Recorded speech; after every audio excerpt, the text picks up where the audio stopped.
Bugün dünya çok kiçikdir. Dünyanın harasında nə baş verirsə, hər şeyin Azərbaycana da dəxli var. Bugünlərdə dəhşətli bir faciə baş verdi.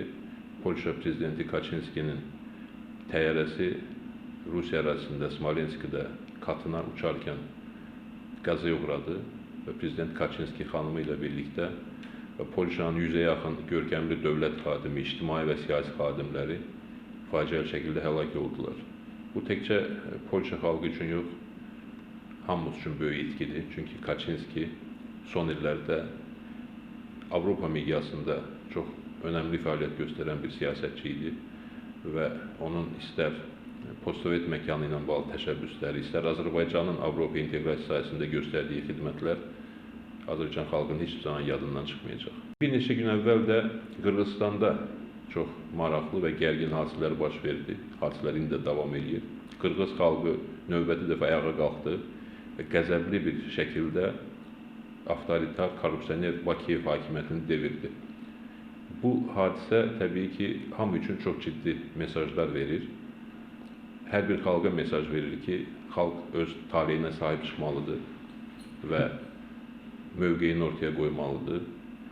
Eyni zamanda ilk növbədə avtoritar rejimlərə, korrupsioner hakimiyyətlərə çox ciddi mesaj verir ki, ölkələrini bu şəkildə idarə edənlərin aqibəti də məhz belə olacaq, Bakiyev hakimiyyəti kimi olacaq.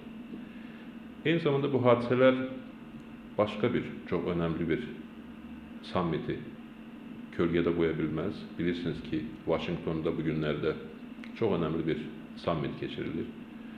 Onlarla dövlətlərin rəhbərləri, dövlət başçıları, xaricilər nazirləri bir araya gələrək nüvə təhlükəsizliyi məsələləri müzakirə edirlər. Və təbii ki, nüvə təhlükəsizliyi sahəsində bu son 60 ilin ən böyük bir tədbiri olmaqla yanaşı, dünya miqyasında, qlobal miqyasda gedən prosesləri müzakirə etmək üçün, problemləri müzakirə etmək üçün çox önəmli bir platformadır.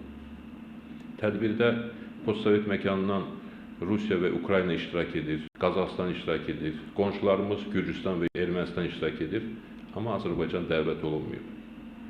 Prezident Obama Ukraynanın yeni seçilmiş prezidenti Yanukoviç ilə görüşəcək, Gürcüstan prezidenti Saakashvili ilə, Ermənistandan Sarkisyanla görüşəcək, amma Azərbaycan bu önəmli tədbirdə iştirak etmir. Bu, Azərbaycanın Əliyev rejiminin mənasız, ölçülüb biçilməmiş xarici siyasətinin iflasının çox önəmli bir sübutudur. Bilirsiniz ki, bir çox ekspertlər məsələyə yumuşaq münasibət bildirmək üçün son illərdə belə deyirdilər ki, Azərbaycan hakimiyyətinin daxili siyasətində xeyli nöqsanlar var, ancaq xarici siyasəti, balanslaşdırılmış xarici siyasəti çox düzgün aparılır. Biz isə hər zaman demişik ki, bu balanslaşdırılmış siyasət deyil, bu Qərblə Rusiya arasında, İran arasında rəqs etmək siyasətidir və bu siyasətin sonu yoxdur. Bu siyasət Azərbaycana yaxşı heç bir şey vəd etmir. İndi bizim dediklərimiz bir daha təsdiq olunur. Azərbaycan dünya miqyasında təcrid olunur. Azad dünya ilə Amerika Birləşmiş Ştatları başda olmaqla Qərb ölkələri ilə münasibətlər ciddi şəkildə pozulubdur. Rusiya, Azərbaycan hakimiyyəti bütün güzəştlərə getsə də, əvəzində Rusiyadan demək olar ki, heç bir şey ala bilməyib bugünə qədər və ala da bilməyəcək. Çünki Rusiyanın xarici siyasəti qonşu ölkələrə pozitiv heç nə vəd etmir. Və bütün bu müddətdə Azərbaycan hakimiyyətinin mənasız siyasəti Türkiyə ilə münasibətlərdə pozulmasına, zəifləməsinə gətirib çıxarıb. Halbuki Türkiyə bizim birinci dərəcəli, ən önəmli strateji müttəfiqimizdir. Və bugün də yeganə işıqlı cəhət ondan ibarətdir ki, Vaşinqtonda Azərbaycanın maraqlarını, o cümlədən işğal olunmuş torpaqlarımız, Qarabağla bağlı məsələlərdə maraqlarımızı Türkiyə müdafiə edəcək. Biz Türkiyəmizə tam etimad göstəririk, bilirik ki, Türkiyə o sammitdə Türkiyə maraqlarını müdafiə etdiyi kimi Azərbaycan maraqlarını ən yüksək səviyyədə təmsil edəcək. Amma bu gerçəklik dəyişmir. İlham Əliyev siyasəti nəticəsində Azərbaycan bugün təcrid olunmuş vəziyyətdə düşürdür. Vəziyyəti dəyişmək lazımdır. Bu ölkəni bu cinayətkar hakimiyyətin əlindən qurtarmaq lazımdır. Və bu mərhələdə nə etməli sualına hər kəs birmənalı cavab verməyə özündə cəsarət tapmalıdır, əzm tapmalıdır. Ölkənin problemlərinin həlli hakimiyyətin dəyişməyindən keçir, hakimiyyətin dəyişməsi isə əzmdən, cəsarətdən, fədakarlıqdan keçir.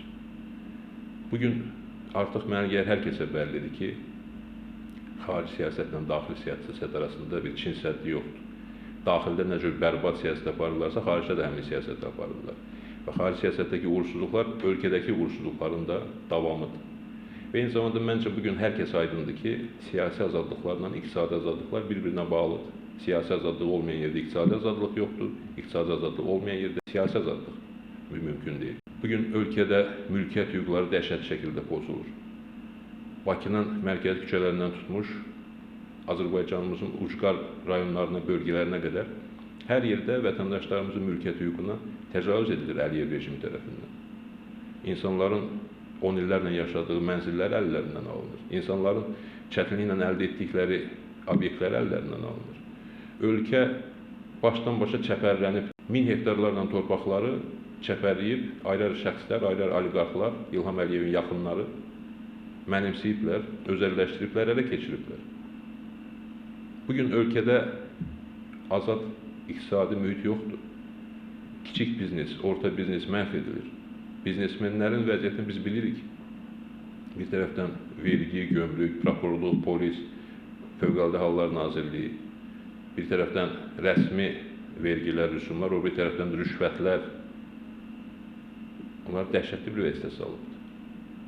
Bizim Müsavat Partisi olaraq orta və kiçik biznesi vəziyyətdən çıxartmaq üçün, ölkədə iqtisadi problemləri həll etmək üçün konkret təkliflərimiz var. O təkliflər dəfələrlə səsləndirilibdir. Bu yaxınlarda onların yeni sistemli bir şəkildə də təqdimatını həyata keçirəcəyik. Amma insanlarımızdan da mövqe tələb olunur. Müsavat Partisi hesab edir ki, ölkədə problemlərin həlli hakimiyyətin dəyişməyindən keçir və bu hakimiyyətdən də ağıllı, məntiqli addımlar gözlənilmədiyi üçün xalq öz sözünü deməlidir.